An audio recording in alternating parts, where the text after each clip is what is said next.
I am not the missed call from my boss. I am not my dozens of unread emails. I am not my to-do list. I am not the likes on my Facebook profile. And I'm not the fast food on my lunch break. I am. I am the leaves falling on my shoulders. I am the grass beneath my feet.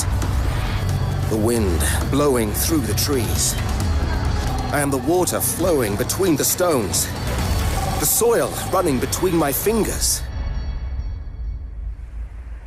I am the choices I make.